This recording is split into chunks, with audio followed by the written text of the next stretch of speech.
Okay, moving on to question 2. So I want to first introduce algebra tiles.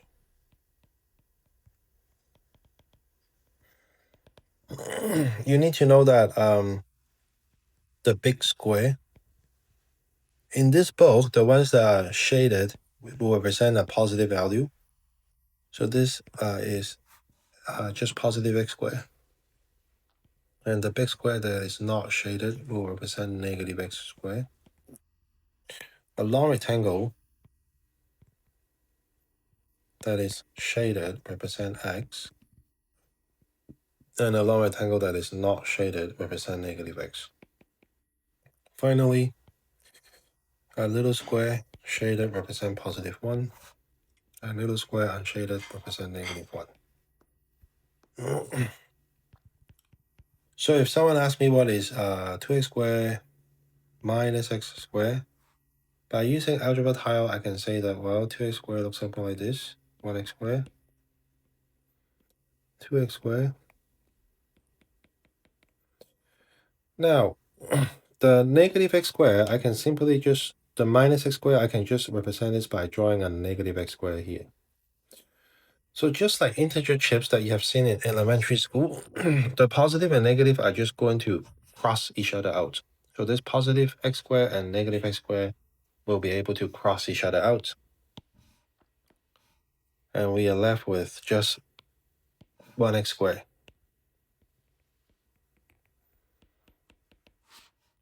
So what you can say is you can say 2x squared minus x squared is really just x squared. So what I'm trying to show you is whenever they are like terms, these are called like terms because they are similar in size. So like terms. So what we have is 2x squared and negative x squared. These are called like terms. Can be added or subtracted. So 2x squared minus x squared. I'm just thinking 2 minus 1, which is 1. And it's 1x squared because these are in the x squared world, right?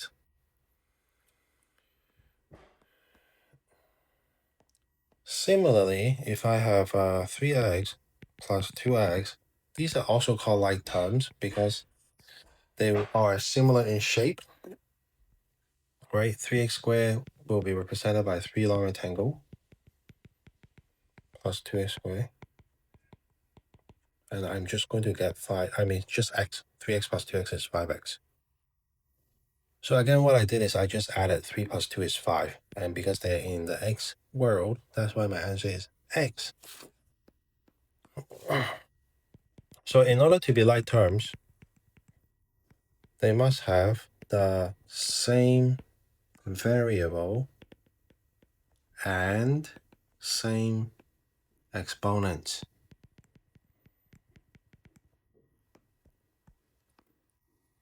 So we had 2x squared and negative x squared, right? The variable is x and they both have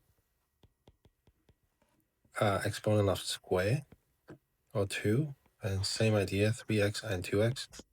They are also like terms because they both have the same variable x and the exponent is 1.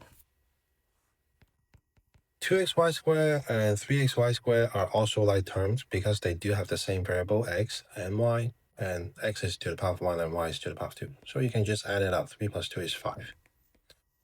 Okay, and we can also do 5ab minus 11ab. Same idea, they have the same variable, a and b. They both have the same exponent, 1. So I can just add or subtract the coefficient. 5 minus 11 is negative 6.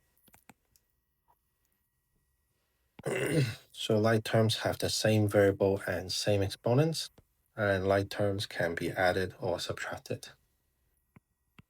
Okay. Now let's move on to question 2. 2a. 5x minus 3y minus 2x plus 5y. We can group 5x and negative 2x together, and then negative 3y plus 5y together, because those are the like terms, right? X with the x, and then y with the y. And they are both x to the power of 1 and y to the power of 1. And that's all you have to do for 2a. Just collect the like terms. b, 3a minus 8b minus 5a plus 2b plus 3.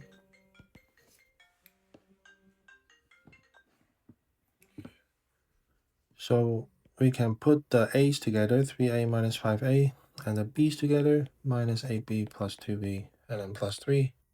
The reason why I'm letting a go first is because a is before b in the alphabet. C, 3a squared b plus 2a squared minus 7a squared b plus b squared. So we have 3a squared b minus 7a squared b.